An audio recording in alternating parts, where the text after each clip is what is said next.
En este momento vamos a dar comienzo con la mesa de salud comunitaria. Los expositores son la doctora Alicia Cortina y el magíster Javier García Guerrero. La doctora Cortina tiene actividad docente en la Universidad Nacional de Buenos Aires como profesora titular regular de la Cátedra de Salud Pública, Salud Mental de la Facultad de Psicología.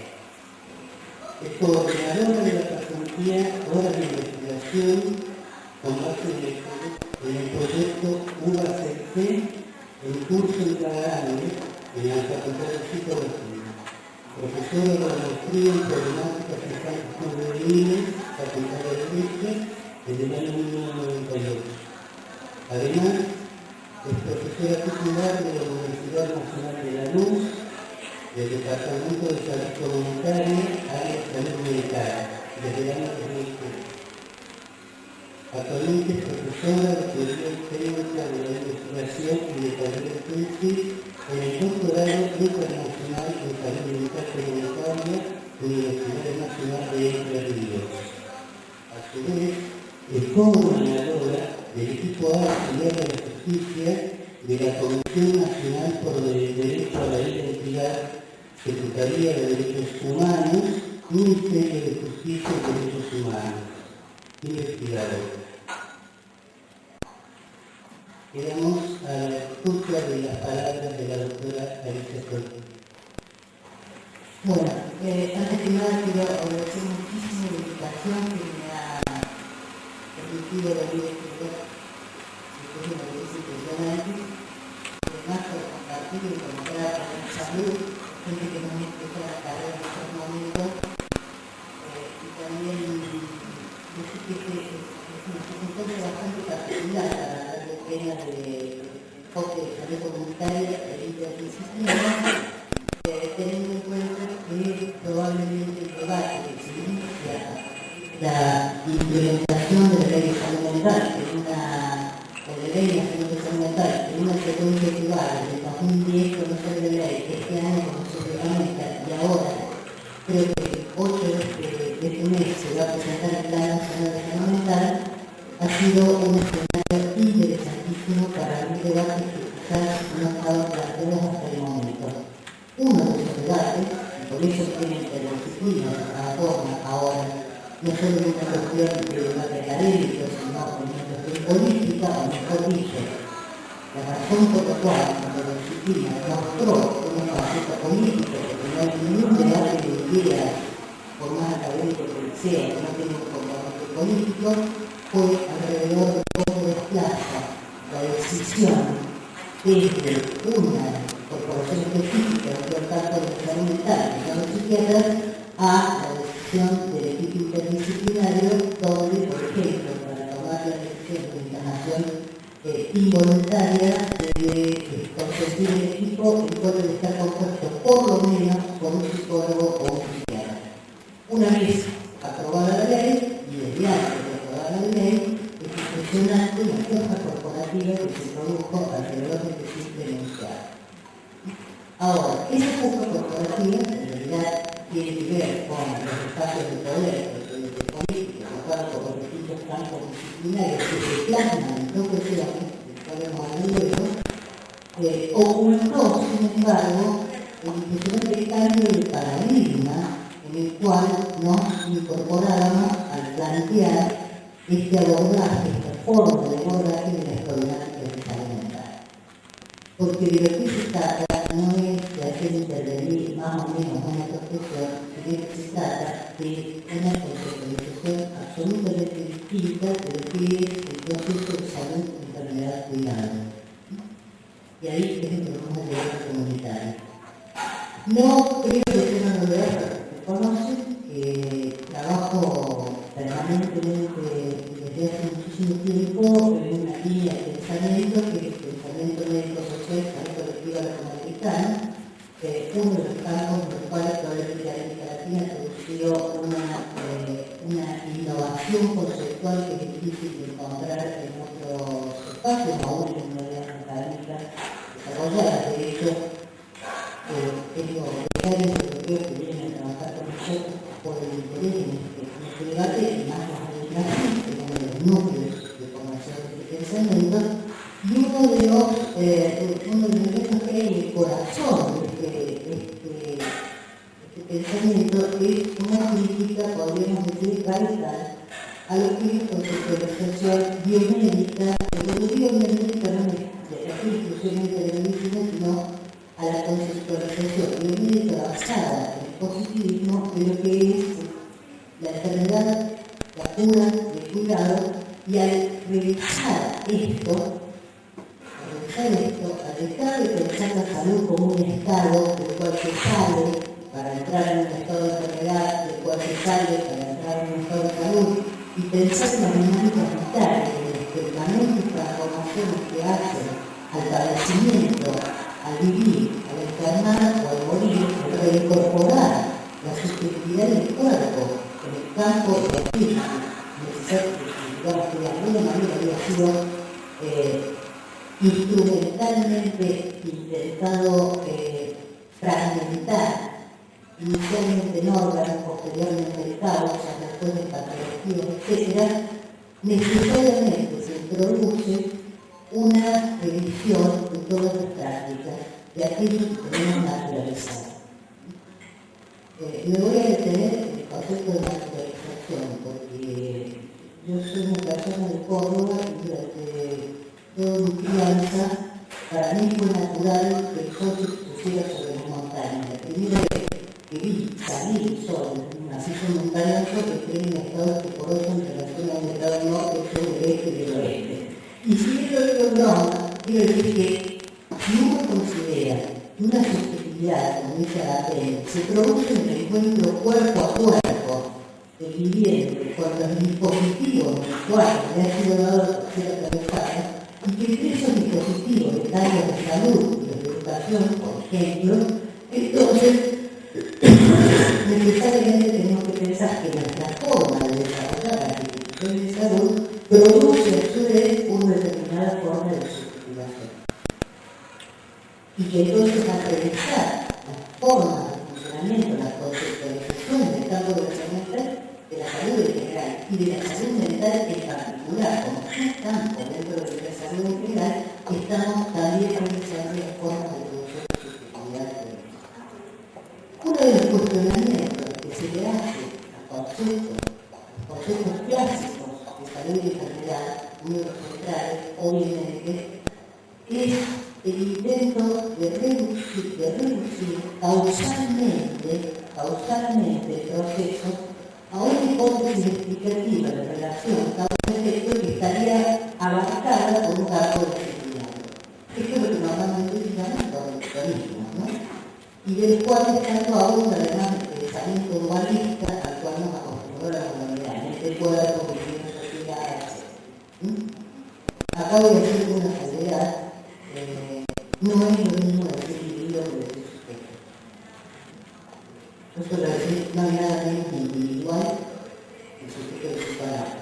De otra manera, por ejemplo, afirmo no existe separación individual. ¿Por qué? Porque de lo que se trata cuando entra una persona en ese particular dispositivo es, en todo caso, un encuentro que tiene que ver con la palabra, pero la palabra misma ya no es un fenómeno individual, sino que la palabra misma, el lenguaje, es un dispositivo por el cual ambos han sido atravesados, así como han sido conectores por las producciones de sentido, por producciones de sentido de género, por producciones de sentido étnicas, históricas, etc. Entonces, ahí donde hay dos sujetos, siempre estamos teniendo lo genérico, de lo cual cada uno de ellos es una forma absolutamente singular. Entonces, cuando uno empieza a pensar así, rompe con la idea de individuo-sociedad. No es como incluye el individuo-sociedad y la sociedad del individuo, sino cómo construye la subjetividad por procesos que son colectivos. Por eso necesitaremos al colectivo. Al concluir con esto, contemos con un paradigma inicial, que podríamos decir unidisciplinario, cual una buena parte del desarrollo de la medicina redujo la explicación de la enfermedad a partir del descubrimiento de los agentes externos, redujo el desarrollo de la enfermedad a la existencia de una causa, por ejemplo, el agente externo, y un efecto, por ejemplo, de la enfermedad. Y acá estamos en un paradigma unicausal que, sin embargo, rápidamente se derrumbó ante fenómenos que más son del campo de la enfermedad, que son del campo de la salud, por ejemplo, la tuberculosis. El carácter masivo de la tuberculosis entre finales del siglo XIX y principios del siglo XX, la disminución de la tuberculosis, no estuvo ligada al descubrimiento del bacilo de Koch, ni estuvo ligada a la vacuna, porque estuvo ligada al mejoramiento de las condiciones de vida y de trabajo, particularmente la curva de descenso, es casi simultánea a la curva de descenso de la jornada de trabajo y a la aparición de los movimientos sindicales que lograron poner límites a lo que la revolución industrial había instalado como una práctica prácticamente de explotación absoluta del cuerpo. En este sentido, fue mucho más efectiva la lucha contra la tuberculosis, la sindicalización que la medicina. La tuberculosis padece una enfermedad de morir de amor, o sea, esa forma con la cual algunas personas jóvenes entraban en esa especie de tristeza a partir de la cual se declaraba la tuberculosis, y efectivamente en países centrales con poblaciones bien alimentadas, el cuadro de tuberculosis se suele asociar a la depresión. Entonces, por decirlo de alguna manera, este paradigma unicausal se rompió rápidamente, aún sin haber renunciado a la idea de causalidad, que es una aristotélica, y además, por decirlo de alguna manera, el golpe mortal lo recibió el pensamiento positivista desde su hija más apreciada, quiero decir, desde un estudio seguro como la física. La aparición de la física cuántica, la aparición de la teoría de caos, la aparición de todas estas nuevas conceptualizaciones que daban cuenta de una predicción de aquello que se parecía un reflejo absoluto de la realidad, cuestiona el ordenamiento disciplinar por objeto que nosotros habíamos hecho o que se había hecho en la cultura occidental para la configuración de estos procesos científicos. Lo que deja o lo que devela es que la ciencia construye objetos para el cual después genera hipótesis explicativas. Por eso, un cambio de nombre no es un simple cambio de nombre, sino que a veces es un objeto. Es un cambio de objeto. No es lo mismo decir problema de aprendizaje que fracaso escolar. Cuando uno dice problema de aprendizaje, coloca el problema en el lugar de uno de los sujetos del proceso que se llama aprendizaje. Lo coloca en el niño o en el aprendiz. Cuando uno dice fracaso escolar, es una extraña frase porque no tiene sujeto, no se sabe qué es fracaso. Entonces queda abierta la pregunta de ese fracaso, cómo se ha producido en esa interrelación entre la escuela, la sociedad, la familia, el niño, el cuerpo, etc. Entonces uno desliza la palabra y aparece la construcción de un nuevo objeto, ahora sí como objeto problemático. Pero el primer paso, sin embargo, fue pensar algo que van a escuchar mucho en este disco, pensar multidisciplinariamente, y esto dio lugar a la creación de proyectos multidisciplinarios, de los cuales cada disciplina se encargaba de recortar su parte. Y cada disciplina, una vez que recortaba su parte, la parte coincidía con el objeto, entonces intervenía a partir de su propio campo de conocimiento o disciplina, de tal manera que después el resultado se lo podía asignar cada una de las disciplinas por separado.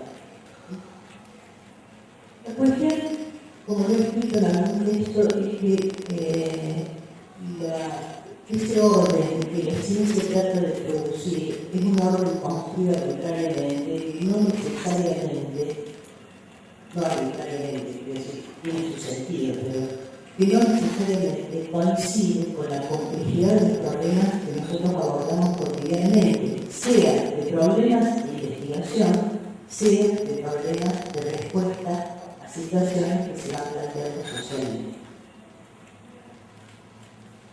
Voy a hacer un alto para decir que cualquier cambio disciplinario es un constructo que responde a una demanda social. La vista que quiere decir la ciencia del Estado. Las estadísticas surgen justamente cuando es necesario cuantificar la sociedad en términos del Estado. La epidemiología nace cuando la población se transforma en valor, digamos, para determinados estados. La antropología explica el colonialismo.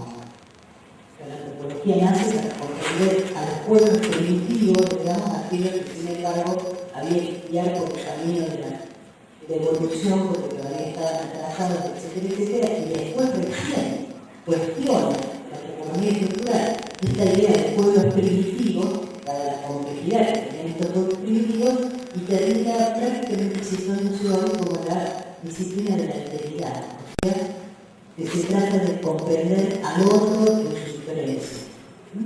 Pero no es poca evolución. Inclusive, piensen la dificultad que la física ha tenido para definir lo que es objeto, o sea, la materia y el tiempo, y piensen la dificultad que la biología ha tenido para dar cuenta de lo que es objeto de la vida. De hecho, fíjate que muchos de los físicos se dedican a la epistemología y muchos de los biólogos se vuelvan religiosos, aún a un premio Nobel. Entonces, esta tarea volvamos a, entonces, en el núcleo del abordaje interdisciplinario está la idea de complejidad. Uno puede seguir el Van Morén, o puede seguir a Paulina García, o puede pensar interdisciplinaridad en el campo del pensamiento institucionalista francés, o puede seguir a distintos autores, porque el enfoque interdisciplinario no es un enfoque unívoco. Quiero decir, tiene en común el partir de la idea de complejidad o de multideterminación o incorporar la idea de determinaciones complejas o sistemas complejos, como diría Paulina García, pero uno va a decir los autores que trabajan en temáticas interdisciplinarias y va encontrando que no necesariamente todo lo que es la disciplina está colocado específicamente en el mismo campo epistemológico. Pero sí coinciden en común con esta cuestión de hay que abordar el problema en términos de complejidad. Y entonces se desplaza el abordaje desde el problema, desde el objeto, hacia el problema. ¿Cuál es la característica esencial del trabajo interdisciplinario o del funcionamiento de un equipo interdisciplinario? Que tiene que construir un marco de referencial común de acuerdos genéricos que atraviesan las distintas disciplinas y que les permita después hacer una construcción conceptual común del problema. Pongo un ejemplo.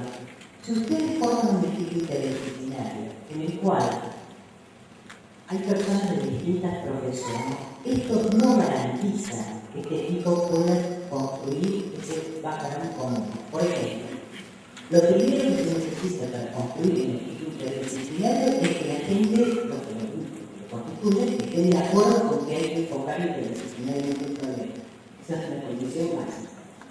Lo segundo es que tengan algunos acuerdos que podría decir, con perdón de palabra, ideológicos. Por ejemplo, si ustedes tienen un equipo para trabajar con niños, un abogado que todavía se maneja con los criterios del patronato, y una trabajadora social que todavía ya está fuertemente instalada en los criterios de la Convención Internacional de los Derechos del Niño, no puede construir un trabajo interdisciplinario porque aunque los dos se dediquen a la infancia, uno trabaja con menores y el otro trabaja con niños, niñas y adolescentes, y aunque les parezca que es el mismo cuerpo, no es el mismo sujeto al cual se refiere y las prácticas que van a devenir van a ser totalmente distintas.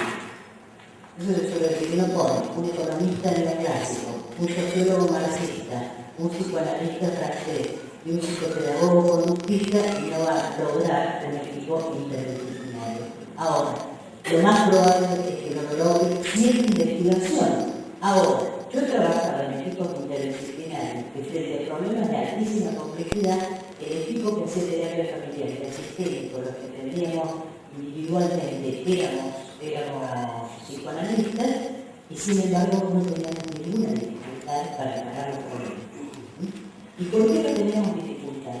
Porque el primer paso para trabajar interdisciplinariamente es reconocer la incompletud del campo de conocimiento de uno para dar respuesta al problema. O dicho de otra manera, el primer paso para reconocer la necesidad de trabajo interdisciplinario es reconocer la causa. El segundo paso es un conocimiento que no necesita ser que uno sea un todólogo, pero uno tiene que aprender el lenguaje de la otra disciplina. Cuando uno de los médicos docentes militares trabaja en el Hospital Garrahan en atención de niños hemato-oncológicos, y esa es su especialidad, no es su especialidad porque la psicopatología de la hemato-oncología sea especial, esos son niños comunes, por distintas formas subjetivas, a las cuales le ha acontecido una cuestión vital a ellos, que su familia es absolutamente inusual, que es la aparición de un cáncer en la infancia. La especialidad que ella tiene no es una especialidad en niños hemato-oncológicos, es la especialidad de ser una persona que trabaja con la dimensión subjetiva de un problema particular de salud y que por lo tanto sabe cómo son los tratamientos, conoce el lenguaje de otros profesionales, sabe cómo evolucionan los tratamientos, sabe cómo suele tener que trabajarse esa información y maneja la información necesaria para trabajarla con los padres. No es un problema de que se tiene una psicopatología específica o una subjetividad específica, es específico del problema.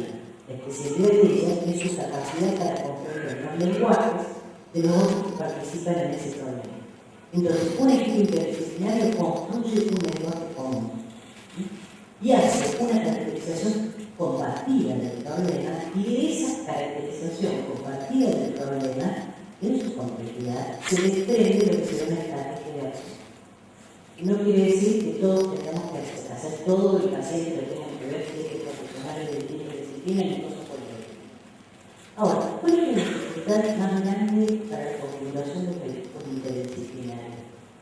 Y como bien dije, un equipo interdisciplinario es un encuentro de cooperación en un proceso cooperativo sostenido, que requiere dispositivos de trabajo sostenido. Un encuentro casual de interdisciplina no es interdisciplina, así como un encuentro casual amoroso no es un matrimonio.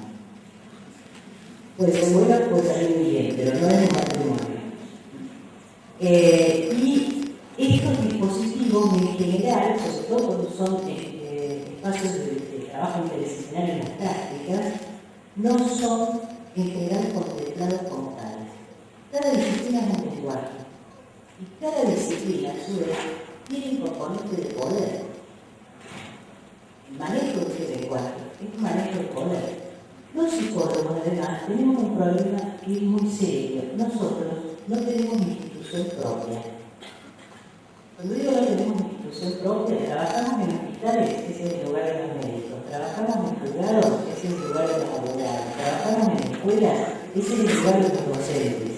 Nosotros somos siempre bien o mal venidos a instituciones en las cuales otros ya tienen una fuerte instalación y han marcado sus pautas. Entonces, obviamente, una de las cosas que suele suceder es que nosotros, frente a esta situación de ventaja, lo que hacemos es tratar de generar una ventaja, haciendo muy crítico el lenguaje con el cual trabajamos.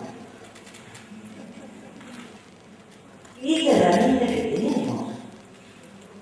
Además, todos los otros tienen herramientas.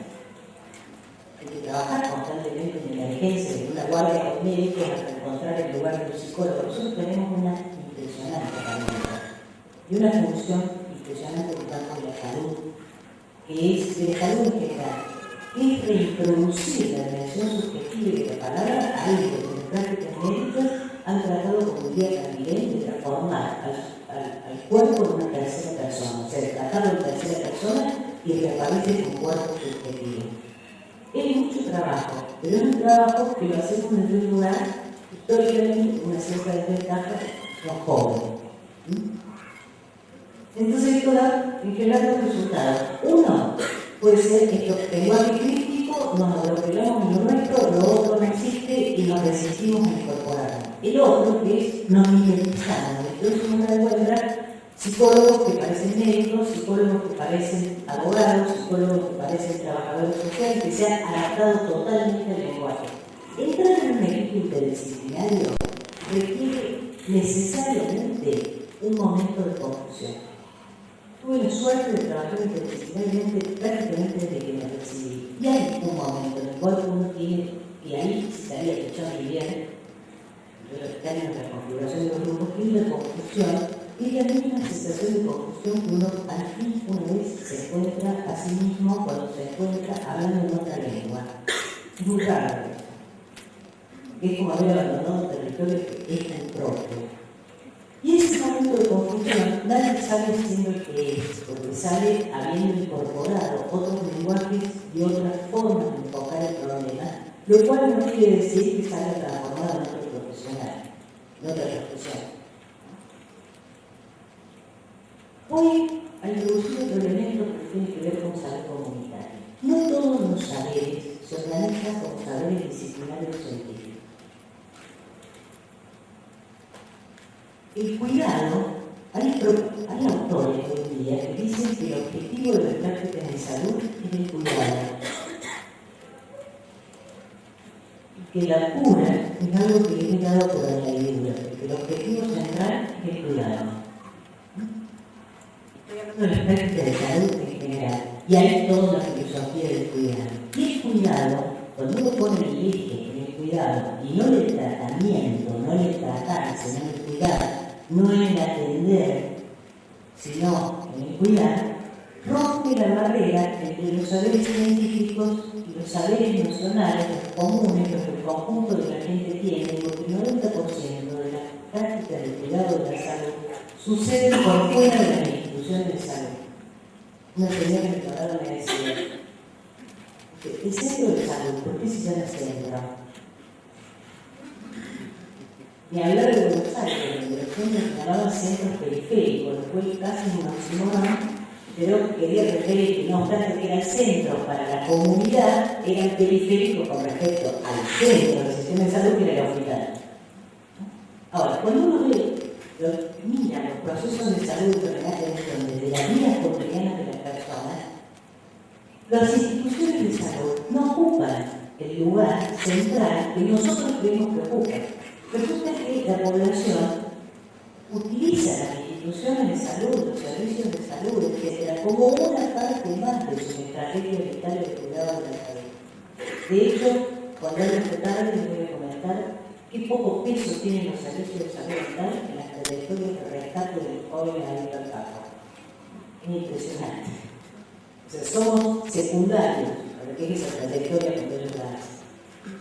Y esto tiene que ver con que eventualmente un equipo de investigación, no me queda duda que son los que vamos a incorporar pensadores del campo de la disciplina científica, la UBA universitaria. Pero un equipo de trabajo en terreno, un equipo de asistencial, puede necesitar incorporar saberes que no son disciplinarios. Algunos, porque siendo saberes, no son del tipo de disciplina científica. La semana que viene tengo que poner el encuentro nacional de musicoterapia. Y es un desafío interesantísimo, porque lo que se está incorporando ahí es una conjunción entre algo que es del orden del arte, ¿no? Del conocimiento científico. Puede haber una historia de la música, puede haber una ciencia de la música, pero la música no es un saber científico. No es un saber científico, no se estructura como un saber científico. Pero además, ¿cómo incorporamos los saberes propios que la comunidad tiene acerca de su propio cuidado y que eventualmente pueden dar muchas respuestas a lo que nos preguntamos? O sea, la pregunta es, primero, ¿cómo hacemos confluir distintos campos disciplinarios? Tratando de construir un marco común de lenguaje que nos permita a su vez construir una definición común del problema. Voy llegando al después quiero dar un ejemplo. Segundo, ¿cómo hacemos para incorporar saberes no disciplinarios? ¿Cómo incorporar los operadores? ¿Cómo incorporar cuando se trabaja con pueblos originarios? ¿Cómo se incorporan sus propios saberes? Recordemos que con la ley de salud mental, la doctora Iglesias, que es una de las cosas más refunde, utilizó hace exactamente menos de un año a una persona de origen mapuche que estaba desmoralizada a que volviera a su comunidad y se tratara con los medios propios de su comunidad, con ninguna forma terapéutica que no fuera aquella que ella elegía como fe. Entonces, y por último, algo que quería decir con respecto al trabajo interdisciplinario es que rompe con la idea de la producción individual. Y eso también nos es muy costoso. Nosotros vivimos en una sociedad donde nos definimos nosotros mismos como individuos, donde prácticamente uno de los modelos centrales de la competencia entre individuos es lo que produce la superación, por llamarlo así. Pero antagonismo entre competencia o por cooperación está en el núcleo del funcionamiento interdisciplinario. El producto de un trabajo interdisciplinario, eso que yo llamo transdisciplina, es el momento en el cual construimos una estrategia de tratamiento, una historia clínica común que sigue la herramienta, tomamos una decisión para este caso singular, etc.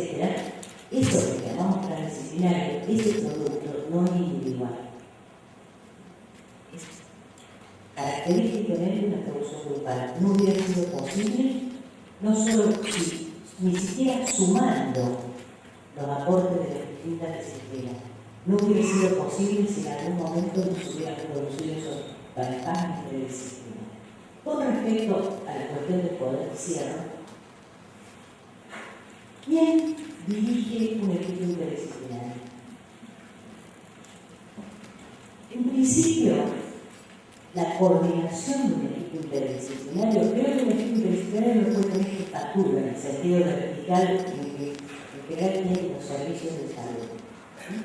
La coordinación de un equipo interdisciplinario tiene en general la función de trabajar en interfase, favoreciendo la ligación y la comprensión entre los distintos lenguajes. El liderazgo de un equipo interdisciplinario es móvil y depende del problema. O sea, que en determinado problema el liderazgo lo puede tener el trabajo social, en determinado problema lo tiene el psicólogo. El liderazgo depende de cómo esté planteado el problema, porque de alguna manera cada problema tiene como un núcleo al cual hay que abordar y que ese núcleo puede coincidir o no con el enfoque de uno de los campos disciplinarios al cual abordarán los otros. El ejemplo lo vamos a dejar para después, pero lo único que quería decir es que además, como todo trabajo cooperativo, el trabajo interdisciplinario es un trabajo que si se logra produce mucha alegría. No quiere decir que nosotros tengamos que ser todos amigos, un equipo interdisciplinario no es una familia, las diferencias se mantienen, los conflictos se mantienen. Pero ese momento en el cual uno encuentra la posibilidad de dar solución a un problema complejo de una manera que era impensada antes de que se iniciara ese trabajo, ese momento de solución es un momento de alegría. Muchas gracias.